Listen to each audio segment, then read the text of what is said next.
Hello and welcome back, everybody. Today we will be talking about additive and subtractive processes. This is lesson 2 of our LGBT Artistic Icons video series. If you haven't already, go check out our first lesson, introing the course, and all about transforming intentions. Today, our two main artistic inspirations are Julie Mehretu and Mpagi Sepuya. So we started off the lesson with a fun little activity of drawing as a collective. We invite you that if you happen to be with some friends, family, you can try this out at any time, really. Just pull out a sheet of paper and start making one drawing and then pass it on to the next person within 30 seconds and see what you can all create as a collective. Yeah, and this is a perfect example of collective drawing as a way to create something additively. And what we mean when we talk about an additive process is just adding things bit by bit by bit. So in that way, when being in a group and passing on in a kind of visual telephone, you're having an awesome collective additive process. I always love this activity because it can, like, each person can really like twist the journey of the image in such a drastic way. And so, yeah, we did this with the Addict Youth, with the Addict Youth Center, and they did some really great images. Yeah. So again, we reestablished some group norms and expectations. So respect each other's boundaries and listen to the person when they state them. That's super important all throughout your life in every aspect. And then another one we set down was have fun and be creative. This is a space to enjoy yourself and express yourself however you want to. So yeah, we really encourage you throughout these lessons, both today and the following ones, to if you have a piece of paper nearby, start drawing if inspiration strikes you. Start writing something down. Really, we want to encourage expression. Yes.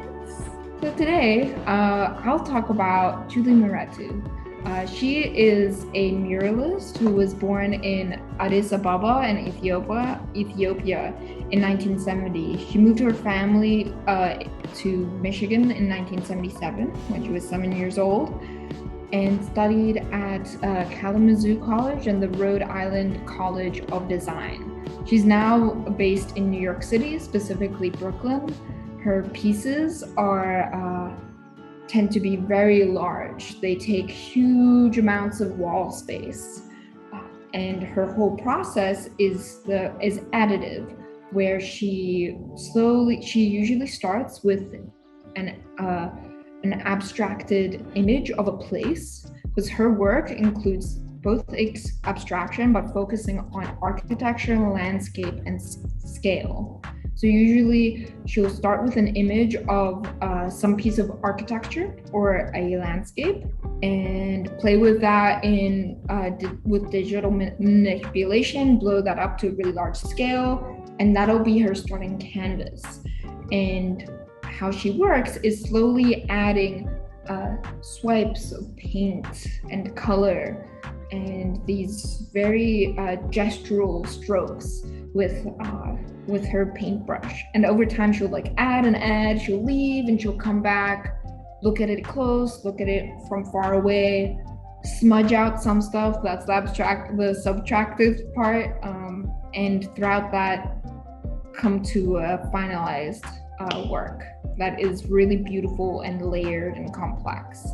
So important in her work in her approach is like recontextualization, overlapping action, and psychogeographies. So what I mean when I say psychogeographies is thinking about a place, a location, less so in its like spatial facts, less that maybe a city is in a grid system, and more about how does a person's experience create that place.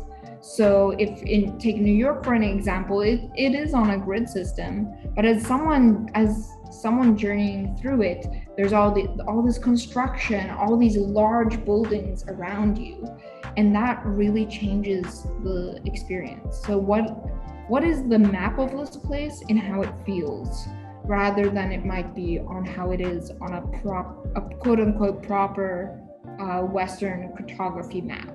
And so here I've selected a couple of her pieces today.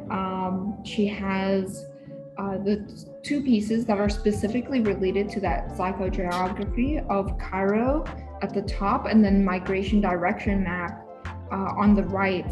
And the migration direction map is specifically referring to the refugee crisis and how it relates to immigration in Europe. I really love these pieces. I love Supreme. I really like, because you can see where she like smudged stuff away, or she like took something, it looks almost like spray paint, and then like took a sharp eraser and just, you know.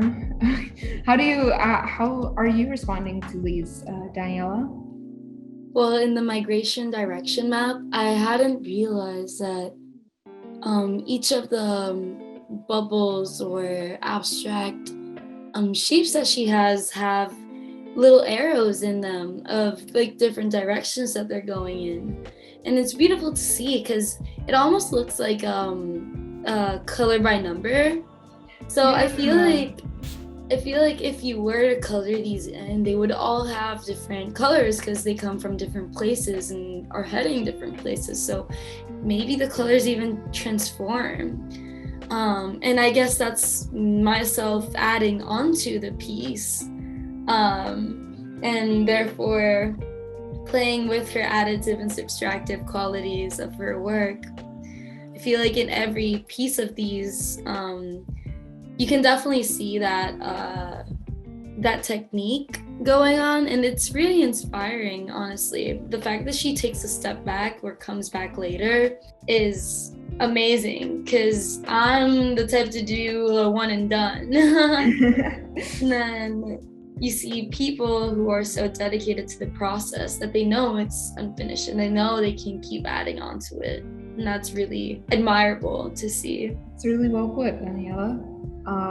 Yeah, so her process is creating these psychogeographies of places, and first with referencing depictions, maps, and histories of the place. So another piece of hers that I watched a video about, she started with landscapes done by American painters, Anglo-American painters of the West, when Manifest Destiny was a big thing. So it was these very idyllic paintings, but she took them and kind of blurred them, so it was only the major like shapes and colors of the paintings that shone through.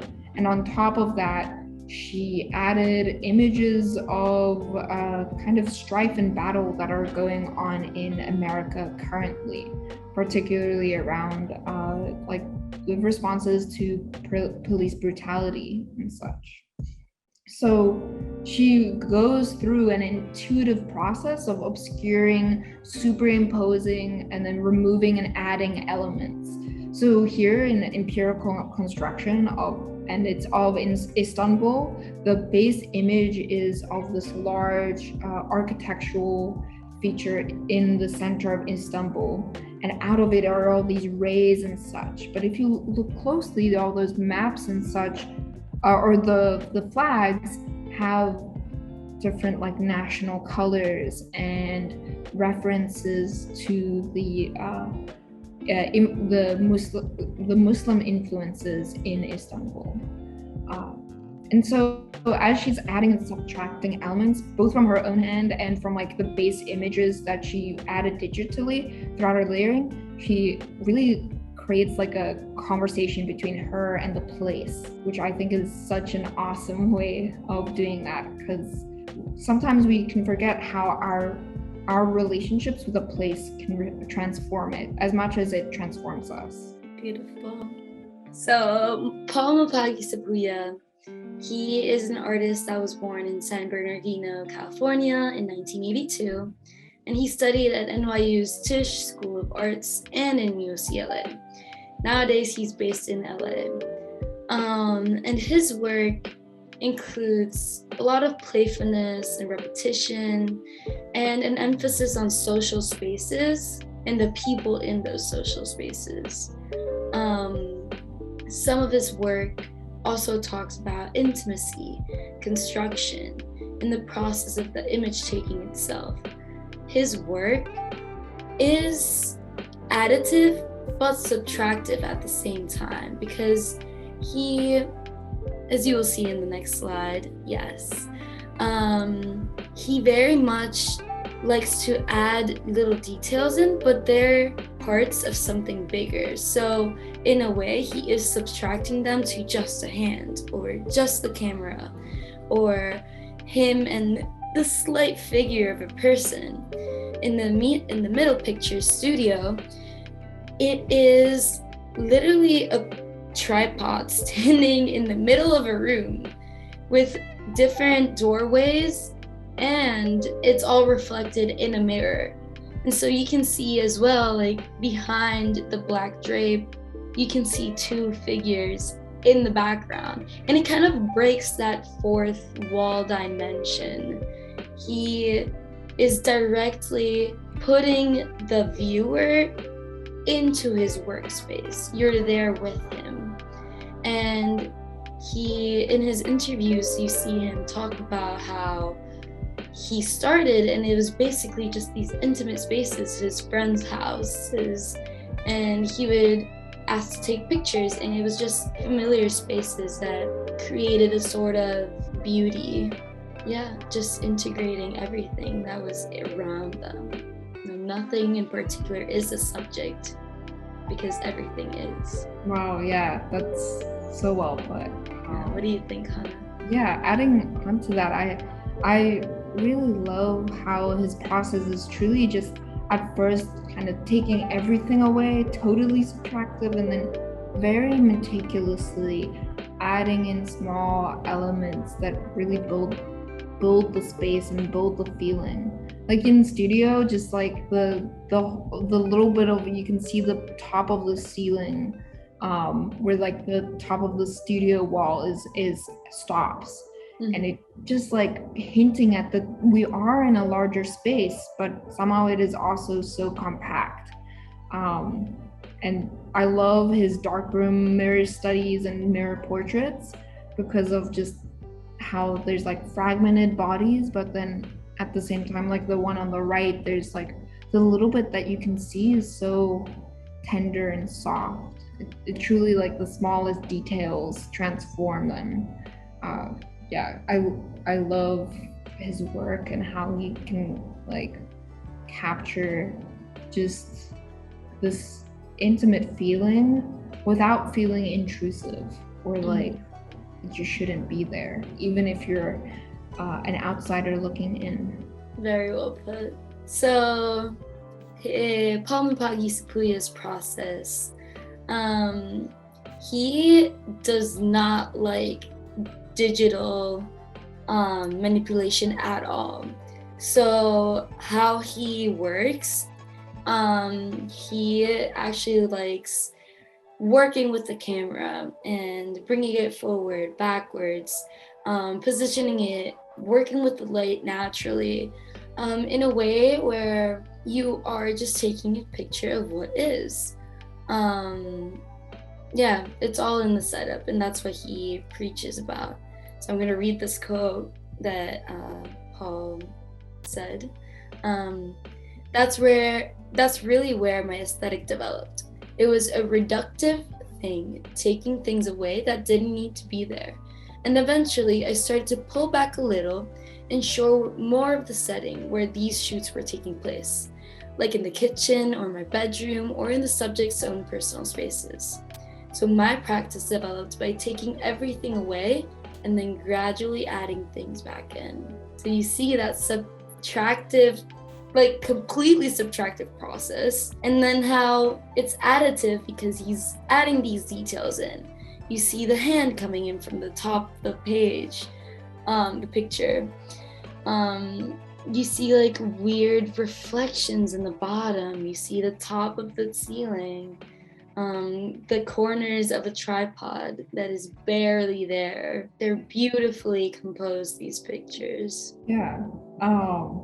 And returning again to Julie Mehretu, her work is on such a grand scale, but I think there is that through line there of just the very intentional adding of elements. Like in this piece, Congress, there is so much going on, but everything seems to be there for a reason. Even the very erratic strokes, like it still adds to the feeling. And yeah, the processes that she likes to depict in her works are big global ones, like globalization, immigration, decolonization, and how that interacts with colonization and so on. So we have a couple projects to offer to you today where you can be inspired by Julie Mehretu or more inspired by Mpagi Sepuya. So with her process, kind of embodying that, try to create a painting that shows a process in the same way that she does. So maybe it's like the way that one such process for yourself could be like the way that you go through your day. Like, how does waking up start? Is it like soft lines, or is it like really groggy, so blurry? How is moving through the middle of the day? How's lunch? All these busy things coming together. Because a day's journey can be so long. And then finally, how does it feel to be able, hopefully at the end of the day, to go home and decompress? Maybe be alone for a while. How does that feel? And yeah, like so it's kind of, that's just one example of a process that you could go through and think about and then add to your piece. Like starting off with these ones and then adding more and more, maybe erasing stuff that you added on top, or totally erasing a whole section. Yeah, like thinking about what process happens to you or that you see happening, and like encourage you to maybe think of a couple and try to choose one that you like to go with. Yeah, so I kind of called that the additive psychogeographies. The particular steps that you could take towards that is like using the materials would be like painter's tape, because then that can help you like paint particular shapes, or maybe just a total base color, and then you can use graphite pencils, oil pastels, charcoal, even whatever you can get your hands on to create the textures that you want, because it's really fun also playing with the different textures that you can take out of this, and then over time, you know, like adding first, like doing that base layer, then taping out parts, like painting that, and then taking off the paint, taking off the tape, letting the paint dry or not. You know, if you're feeling like you want to play around with that too, go ahead and keep adding paint, pencils, doodles, layering, however you want, until it feels like it's done. Like this is telling the story of the process that you wanted to tell. Yeah, and then for Sepuya's project, we wanted to emphasize the construction of the images and the relationships between artists and subjects. So here we invite you to take out your camera. It can just be your phone camera, and then create an indoor setting that sort of plays this idea of subtracting everything and then adding in little by little what you want to. You know, what sort of picture do you want to create? What sort of details do you want to include? How can you manipulate this picture without digitally manipulating it? Something that Sepuya uses a lot is mirrors, and we see ourselves in them probably every day. So how can you change what you're seeing in the mirror? You look at yourself, mine is on my left. And I see everything that's in my room. So how can I zoom in on something while still creating a grander picture? That's what you're trying to think about. And just have fun with it. You can take as many pictures as you want, and then just cut down to the top 3 that you think are great, or the top 1. And then, just enjoy it. I mean, this is for fun. And Daniela and I both did a little projects of our own inspired by each of them. Daniela, do you want to show how you were inspired by Mehretu's process? Yeah, so I was really inspired by all the colors and just like the complete abstraction of it, even though it has meaning in a direction. So I started with geometrical shapes. In my own drawing, I used colored pencils, and I started with geometrical shapes, and then I went adding like these more amorphous shapes, and I like added on top of geometrical ones, and then I added squiggly lines everywhere because I love them. And I didn't necessarily have a process in mind. It was more so the process of deconstructing these shapes and sort of coming into the realization that not everything has borders, and that's kind of my process, inspired by Mehretu's. What about yours? I know you, Hanna, did some photography, like Sepuya. Yeah, I was inspired by Sepuya, but I really love the movement in your piece. Like, it feels like the shapes could start moving and come off the page. Thank you. Really love that. But I had a few pieces. I was really inspired by how Mpagi Sepuya used like the cloth in his, and I have a little mirror that's like a little circle mirror on a stander, so I was playing around with that, like looking at that. Like, I also love how he poses his hands. I think he could be a hand model, but like also pulling in the stuff that I had around me. This obviously has a lot more color than his stuff had, but like I just had like this post-it notes and packing tape around me too. I love that. I thought what's on the bottom is so vibrant as well that it kind of bleeds into that pink post-it note. And until you pointed out that they were a stack of post-it notes, I couldn't even tell what they were. It's awesome. Thank you.